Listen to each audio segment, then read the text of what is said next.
Hola, soy Marta Poncela Herrero, me he presentado al MIR de este año que me lo he preparado con la academia y hoy estoy aquí para hablar con vosotros del diagnóstico diferencial de la ascitis. Es un tema bastante importante digestivo que además vamos a complementar hablando también del diagnóstico diferencial entre la peritonitis bacteriana espontánea y la peritonitis bacteriana secundaria. Así que vamos a por ello. La ascitis quiere decir que nosotros tenemos un líquido en la cavidad peritoneal. La presencia de este líquido en la cavidad peritoneal se puede deber a que yo tenga un daño en el peritoneo o otras patologías que no me están causando ese daño. Si yo no tengo enfermedad peritoneal, tengo que pensar siempre en la cirrosis, pero también en otras como la insuficiencia cardíaca congestiva, la pericarditis constrictiva o el síndrome nefrótico. En cambio, cuando hablemos de ascitis por enfermedad peritoneal, me tengo que ir a pensar sobre todo en las neoplasias y en la infección, sobre todo en la tuberculosis.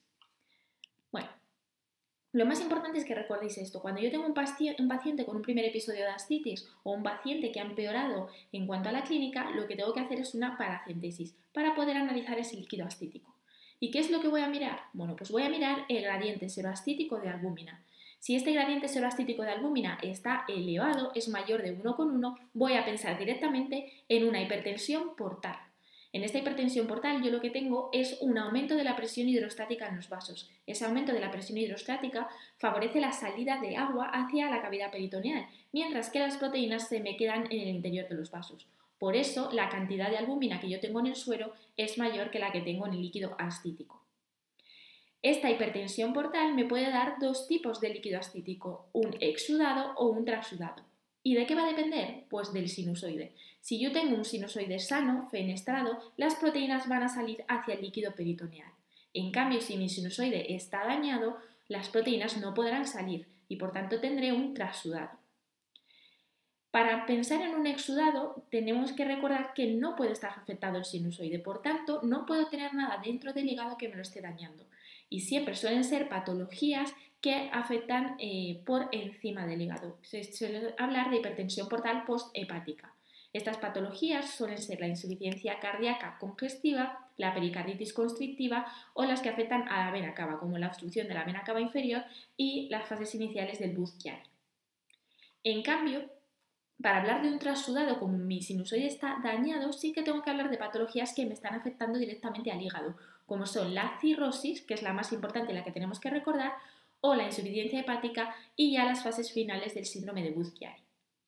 Para hablar de un gradiente seroascítico de albúmina bajo, menor de 1,1, tengo que pensar siempre en dos patologías, las neoplasias y las infecciones. Por tanto, gradiente seroascítico de albúmina alto, pensamos en hipertensión portal. Gradiente seroascítico de albúmina bajo me descarta la hipertensión portal y me tiene que hacer pensar en neoplasias e infecciones.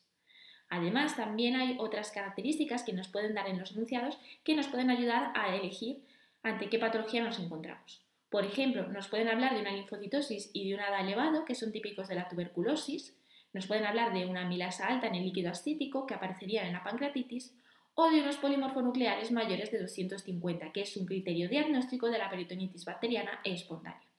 Y ya que hemos hablado aquí de la peritonitis bacteriana espontánea, vamos a hacer su diagnóstico diferencial con la peritonitis bacteriana secundaria. La peritonitis bacteriana espontánea, como su propio nombre indica, es la que se produce de forma espontánea en los pacientes cirróticos. Es la más frecuente y suele recidivar. Esta peritonitis bacteriana espontánea no tiene ningún foco infeccioso. Se produce de forma espontánea. En cambio, la peritonitis bacteriana secundaria se produce por perforación de víscera hueca o por rotura de un absceso. Sí que hay un foco infeccioso previo y es importante que sepamos diferenciarlas porque en la peritonitis bacteriana secundaria vamos a tener que tratar esa perforación. En la peritonitis bacteriana espontánea suele haber únicamente un microorganismo que suele ser Helicobacter E. coli. En cambio, en la peritonitis bacteriana secundaria solemos decir que el líquido ascítico es polimicrobiano. Hay muchos microorganismos. Los leucocitos están elevados en ambas, pero tenemos que tener en cuenta que en la peritonitis bacteriana secundaria suelen estar mucho más elevados. En cambio, en la peritonitis bacteriana espontánea nos tienen que hablar de más de 250 polimorfonucleares, que recordad que es criterio diagnóstico. Las proteínas, recordad que hemos dicho que en la cirrosis están bajas, tienen un gradiente seroascítico de albúmina alto y suelen ser un transudado con proteínas bajas en el líquido ascítico. Como la peritonitis bacteriana espontánea es la que se produce de forma espontánea y es la más frecuente en los pacientes cirróticos, recordad que en esta las proteínas están igual que en la cirrosis en condiciones normales, están bajas. En cambio, en la peritonitis bacteriana secundaria suelen estar elevadas. Como esta peritonitis bacteriana secundaria tiene muchos microorganismos, estas bacterias se van a comer la glucosa y por eso en la peritonitis bacteriana secundaria la glucosa está descendida y la LDH aumentada, mientras que en la peritonitis bacteriana espontánea ambas son normales. Vamos a ver, bueno, recordad también muy importante que la peritonitis bacteriana espontánea se trata con cefotaxima o ceftriaxona y la profilaxis se hace con norfloxacino y es importante esta profilaxis porque suele recidivar. Vamos a ver un par de preguntas para repasarlo. Aquí nos hablan de un gradiente sorastítico de albúmina alto, mayor de 1,1, y nos dicen que cuál de estas patologías no se asocia a ese gradiente elevado. Bueno, pues ya hemos dicho que el gradiente elevado lo tenemos que asociar a hipertensión portal y que un gradiente sorastítico de albúmina bajo se producía sobre todo en dos patologías, en las neoplasias y en las infecciones. Bueno, pues de estas opciones la que no va a tener este gradiente alto va a ser la carcinomatosis peritoneal, porque cursa con un gradiente sorastítico de albúmina bajo. Ahora nos hablan del diagnóstico diferencial entre la peritonitis bacteriana espontánea y la peritonitis bacteriana secundaria y nos dice que cuál de estas opciones es más típica de la peritonitis bacteriana secundaria. Bueno, pues el dolor abdominal aparece en ambas. La presencia de más de 250 neutrófilos, recordad que era un criterio diagnóstico de la peritonitis bacteriana espontánea. La flora monomicrobiana también aparecía en la peritonitis bacteriana espontánea porque en la secundaria era polimicrobiana.